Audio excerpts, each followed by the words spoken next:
Swayam Prabha. Digital India. Educated India.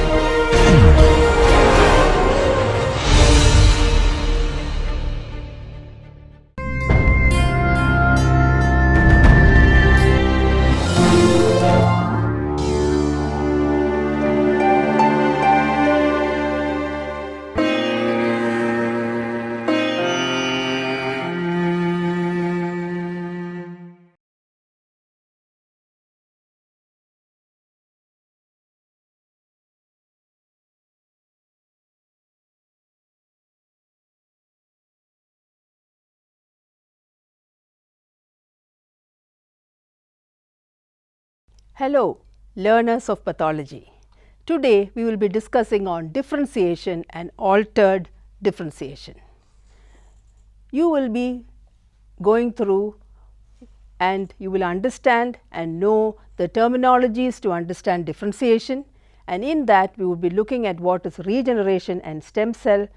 Then we will look at altered differentiation and the two conditions of altered differentiation, that is metaplasia and dysplasia. When we look at the body, when we look at various tissues, tissues have lot of cell population, and the cells all come from stem cells, and these cells go on proliferating and being increased in number. Some of these cells undergo differentiation to perform specialized functions. But along with proliferation, there is also always cell death by apoptosis. In the body, there is a homeostasis between the cells which are proliferating and the cells which are dying. So, that is the normal process. Now, when we look at cell injury, when cells are injured, lot of cells are being lost. And when these cells are lost, there are mechanisms by the body whereby the cells regenerate or they are replaced. The cells which are lost need to be replaced, and that process is what we call as regeneration. What is regeneration? It is actually the proliferation of cells and tissues to replace injured or dead cells and tissues. Different cells have different regenerative capacity. Based on the regenerative capacity of cells, we can divide all cells into three types. They are called as labile cells, stable cells and permanent cells. Let us look at each one of them. Labile cells, they are the cells which go on dividing continuously throughout life. They are getting replaced every other day, every day. And there is a rapid turnover, and there are so many examples in our body where many of the cells or most of the cells are labile cells. For example, the cells of the skin, the cells of the oral cavity, the cells that line not only the oral cavity right down into the gastrointestinal system and right down. Then there are other cells that line the secretory ducts, the hematopoietic stems, the hematopoietic blood cells. They are all examples of labile cells. If we look at a clinical application of labile cells, one that we can look at is skin grafting.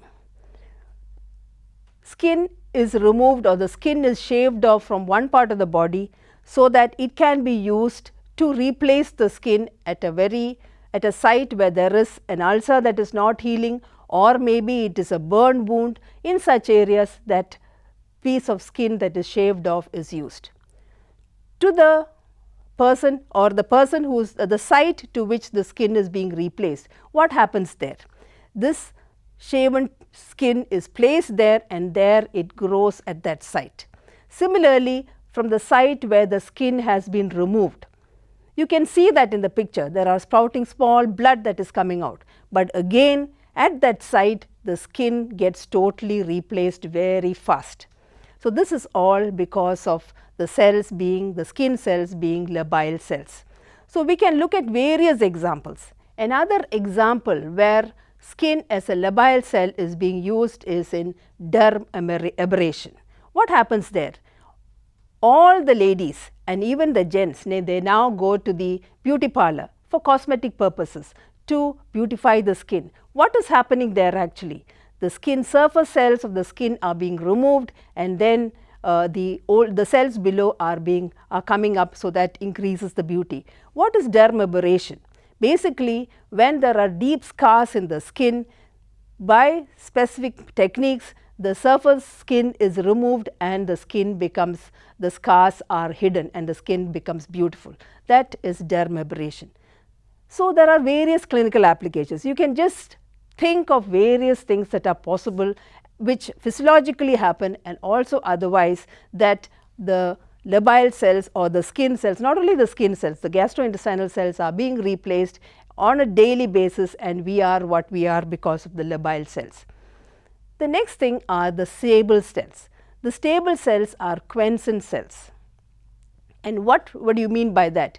They divide very infrequently under normal conditions, or normally they do not divide, but they go on to rapid division when there is cell injury or cell loss. So, examples of them would be the liver cells, the kidney tubular cells, muscle cells, fibroblasts, even the bone. So, bone, when we look at a fracture, we know that the bone heals by and the bone unites together. That is because they are stable cells. Another typical example of stable cells and its clinical application is in liver transplant. Now, what happens in liver transplant? As the CT shows, from the donor, the area that is marked, a lobe of the liver is removed from the donor, and that is placed onto a recipient. But at the site where the liver lobe has been removed, you can see subsequently that there is compensated growth of the remaining hepatocytes, so that they grow back and the liver gets back to the normal size. Though it will not be the actual resected lobe that is being replaced, there is compensatory growth. That is very well evident also in experimental animals like in the rat liver that you can see. There again the liver lobe has been removed, but you see that there is regeneration and the liver cells have got replaced to the almost same size as it was before. So, that is what happens when the stable cells are lost. They get back, they revive back, and they divide and regenerate. The next group of cells are the permanent cells. They are actually the non-dividing cells. Normally, they divide only during the fetal life, and they cannot be replaced after birth. Examples of them are the neurons, the cardiac muscle cells, and maybe the retinal cells and so on. But we have to take it now with the recent research that is happening, that even permanent cells are said to have partial tendency of regeneration. So, that is something that we know now. Now to talk of stem cells. Stem cells are cells which have regenerative capacity or replicative capacity. They are actually the parent cells from which all daughter cells form. So, when we talk of all these types of cells, labile, stable cells, the cells which are coming back, or the daughter cells, or the proliferation, is because of the stem cells. If you look at the embryo, the stem cell, from a single cell that the baby is developed, there is the zygote where the ovum and the sperm unite. So, that is actually the totipotent stem cell. So, that becomes the blastocyst, and from that we have what are called as the pluripotent stem cells. They are also called as the embryonic stem cells. Now, these pluripotent stem cells can go on to differentiate further, and they can become multipotent stem cells, committed cells, and from them we get cells which are derived from the ectoderm, endoderm, and mesoderm, which go on to become the differentiated cells. So, that is how the stem cells function in the baby. Now, if we go on to a little further than this, these embryonic stem cells are very important in the sense that they are the pluripotent stem cells. If they are cultured in vitro, that is outside, then these cells can be converted, or they can be differentiated into different types of differentiated cells. So, that is something that is seen, and that is very much in the news now and in the medical science now, where regenerative medicine has come up very well. And because of this, these different stem cells can be, the embryonic stem cell can be made to other differentiated stem cells, and they can be used for repairing damaged tissue. Another area that is also there is what is called as transdifferentiation. Because it is linked to differentiation, I am bringing that up too. Now, when we have cells which are differentiated, that is like hematopoietic stem cells. I am taking the hematopoietic stem cells because a lot of work has been done on hematopoietic stem cells, and these hematopoietic stem cells are known to be reprogrammed so that they can be made to develop into other types of differentiated cells. That is, a hematopoietic stem cell can become a cardiac cell, or it can become a neuron, and so on, so that they can be used to repair damaged organs. So, that is what you mean by transdifferentiation.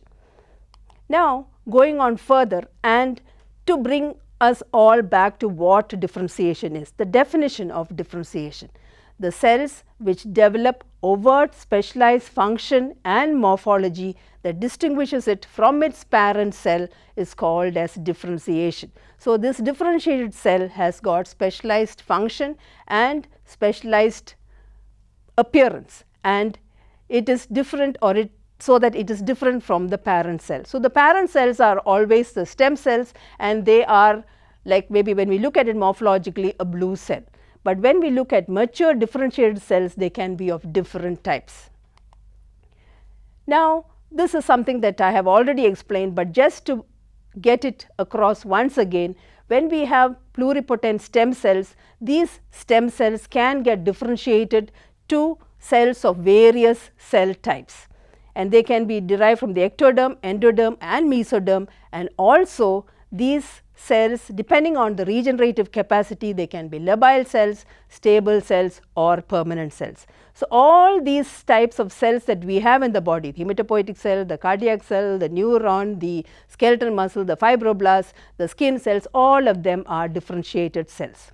So, when we come back to the altered differentiation, I would like to highlight that when we look at the cell cycle and the normal cell and how cell injury occurs, the way in which altered differentiation can happen is by two disorders, that is metaplasia and dysplasia. So, it is a reversible form of cell injury and or an adaptation. So, let us look at that in more detail. So, what is metaplasia? Metaplasia is an acquired form of altered differentiation. Each of these words are important. It is an acquired form of altered differentiation characterized by reversible transformation of one mature differentiated cell type to another differentiated cell type. So, it is reversible, and there is transformation of one mature cell type to another mature cell type, and it usually occurs as an adaptative response to environmental stress. So, to look at the types of metaplasia, we have epithelial metaplasia and mesenchymal metaplasia. Epithelial metaplasia can be squamous metaplasia and glandular metaplasia, and mesenchymal or connective tissue metaplasia can be, an example is osseous metaplasia. The most common of these is squamous metaplasia. Looking at an example of this, the typical example is what we see in smokers. In smokers, the bronchi are lined by pseudostratified ciliated columnar epithelium. But with smoking, the toxins in the smoke cause a chronic irritation on the ciliated epithelium, so that after some time these ciliated epithelial cells become stratified squamous epithelium. So, when we look at the diagram above, you will see that at the base of the cells of the pseudostratified columnar epithelium, there are certain reserve cells or parent cells or stem cells.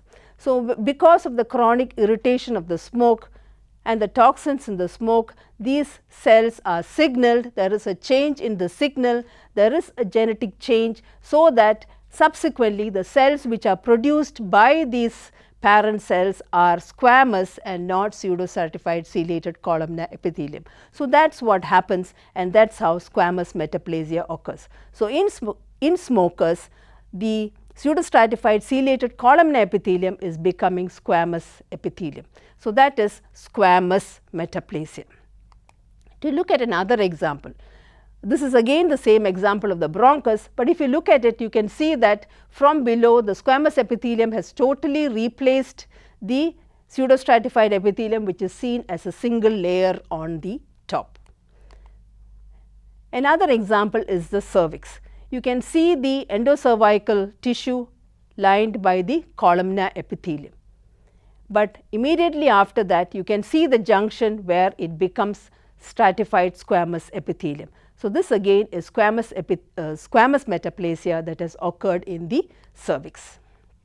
Now, looking at glandular metaplasia, I have given you the images of the esophagus. The normal esophagus is lined by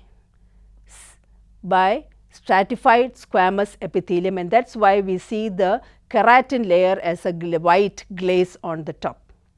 And with the chronic reflux that happens, or the regurgitation of gastric contents from the stomach into the esophagus, the lower part of the esophagus gets metaplastic and the lower part of the esophagus gets lined by squamous. From squamous it becomes columnar epithelium. So, the lower part of the esophagus, which is normally lined by squamous epithelium, gets lined by columnar epithelium. So, that is seen as a reddish area in the clinical specimen. But microscopically, when you see it, the normal squamous epithelium gets replaced by columnar epithelium, which can be either of the intestinal type or of the gastric type. So, either of the epithelium can replace the squamous epithelium. This is glandular metaplasia.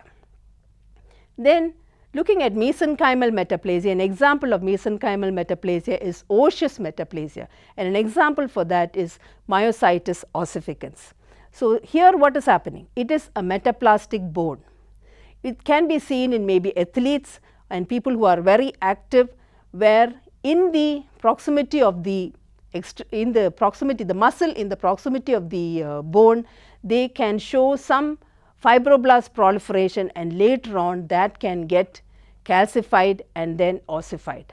So, that is seen as in the X-ray. You can see it as a whitish area or a mass which is actually bone, which has been replaced from the fibrous tissue or the fibroblasts. So, an example of osseous metaplasia. Now, to go on to the next, that is dysplasia. Dysplasia, the characteristic features of dysplasia are increased cell growth, cellular atypia and decreased differentiation. It is basically an example of disordered growth or differentiation. So, to look at what dysplasia is, we looked at the three characteristics. The main reasons for the dysplasia is that it can occur with chronic injury, irritation or exposure to carcinogens. The very important thing is that in the early stages it is reversible, and in the later stages it is irreversible, and it can also be pre-malignant. To look at the features of dysplasia, again the three characteristic features: increased growth. What do you mean by increased growth? It means increase in the thickness of the epithelium. It is similar to hyperplasia. Increased growth is hyperplasia, and here also we see increase in the thickness of the epithelium. And similarly, there is also increased mitosis. That means the number of mitoses are more, so that shows that the cells are proliferating and there is a lot of increase in the number of cells. But there are a lot of differences from hyperplasia in dysplasia. Looking at the next feature of dysplasia, cellular atypia. What are the characteristics of cellular atypia? One is pleomorphism. What do you mean by pleomorphism? Pleo means varied, morphism means the appearance. So, if you look at the various cells that have been drawn here, pleomorphism means variation in the size and the shape of the cells. Variation in the size and the shape of the cell and the nucleus. That is very well depicted here in the various cells that are shown. Then the next feature of atypia is increased NC ratio. Now, what do you mean by increased NC ratio? N is nucleus, C is the cytoplasm. So, when we look at cells, if you look at a normal cell has got a lot of cytoplasm and the nucleus is in the center. So, there is abundant cytoplasm. But if we look at dysplastic cells, what we see is that the nucleus is very big, so that the nucleus almost fills the whole of the cell, so that the cytoplasm becomes very scanty. So, that is when we say that the NC ratio is high. So, these dysplastic features are also features of neoplasms or tumors when they occur. Then the third feature of atypia is increased nuclear DNA, or what we call as hyperchromatic nucleus. What do you mean by hyperchromasia? Hyper means increase, chrome is color. So, increase in the color of the nucleus or very darkly stained nucleus. That is because of the dysplastic changes or the neoplastic changes that happen. There is a lot of nuclear material that is there in the cell.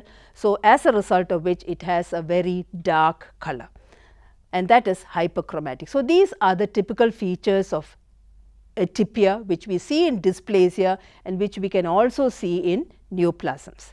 Going on to the next feature of differentiation or decreased differentiation as a feature of dysplasia.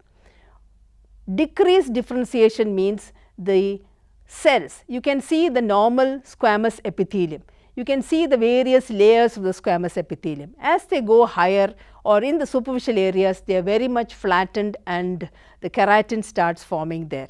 When we say loss of polarity, it means that there is a disorganization in the way the cell layers are arranged. So, they are not one above the other and there is no order. So, that is called as cellular immaturity and loss of polarity. Cellular immaturity means basically that the cells become more de-differentiated or decreased differentiated. So, if you are talking of squamous cells, if the cells do not look like squamous cells and they look like more like some blue cells, then we say that the differentiation has decreased. So, that is again a feature of dysplasia. So, with these three features, another picture that is shown here is of the glands which are showing dysplasia.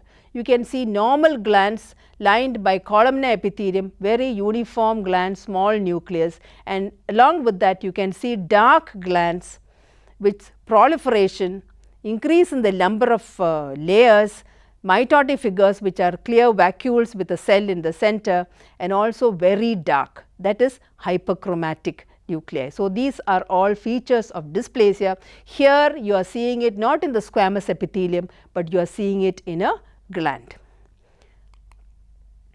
So, if you are to look at the features of dysplasia, if you compare it with the normal squamous epithelium, if the changes are mild, occurring only in the lower part of the stratified squamous epithelium, it is mild dysplasia.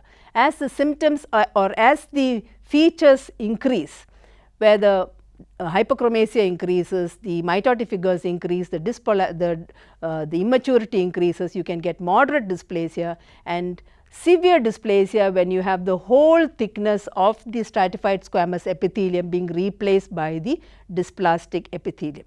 And when you talk of severe dysplasia, here one other term that is used is carcinoma in situ. But when we use the word carcinoma in situ, we ensure that the basement membrane, all these changes have happened within the basement membrane and they have not pierced the basement membrane. So, that is severe dysplasia or carcinoma in situ. So, with these different phases, dysplasia is reversible in the early phases and it is pre-malignant. So, because if it goes on to severe dysplasia, it becomes carcinoma and then it can go on to become invasive carcinoma. A typical example of this is what we see clinically, and linking up the altered differentiations, we can see the link as to how they progress one after another. metaplasia can progress to dysplasia, dysplasia of varying grades, high form of dysplasia can become a neoplasia. A typical example of this is seen in the fate of a smoker. If you look at the lining of the bronchi in the smoker, it is normally it is pseudostratified ciliated columnar epithelium. But with the smoking that he does, which he starts with, after some time it goes on to squamous metaplasia, that is the pseudostratified epithelium becomes squamous epithelium. That is seen in the second and the third frame. Then if he continues the smoking, then it goes on to dysplasia. We looked at the 3 features: increase in the growth, differentiation, atypical changes, and loss of polarity. Those changes we will see when we talk of dysplasia. And if he continues the smoking, then it will go on to the severity increases and it can become carcinoma in situ, where all the layers of the squamous epithelium are dysplastic with the basement membrane intact, and subsequently he can get a carcinoma, squamous cell carcinoma of the lung, where you have the basement membrane that is breached and the neoplastic cells in the lung tissue also. So, this is what happens to a smoker if he is to continue smoking. If he stops smoking, of course, then the early dysplasia, it can go back to the normal state. So, coming back with all this to neoplasia, which is different or which is a continuation of dysplasia. Neoplasia is an abnormal, uncoordinated and excessive growth which persists even after the initial stimulus is removed.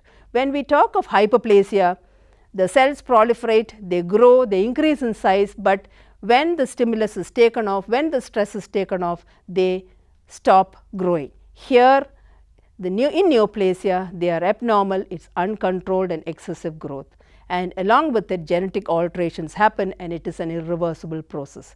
In neoplasia, you would be dealing in detail about neoplasia, I am not dwelling on that more. And a word about differentiation in neoplasia. We talk of benign tumors in neoplasia. Tumors are said to be well differentiated, that is, they resemble the tissue of origin, while malignant tumors can vary from being well differentiated to moderately differentiated to poorly differentiated or anaplastic. That means they go on decreasing from the way they look like their parent. So, they become like some blue cells. So, from a stratified squamous epithelium which we can recognize, it becomes just some blue cells. So, that is when we say that it is anaplastic. So, that is a feature of malignant tumors. So, to summarize, we looked at various aspects of differentiation.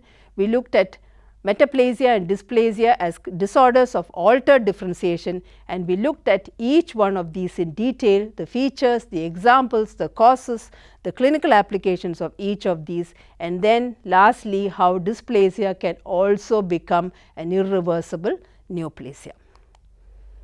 Thank you.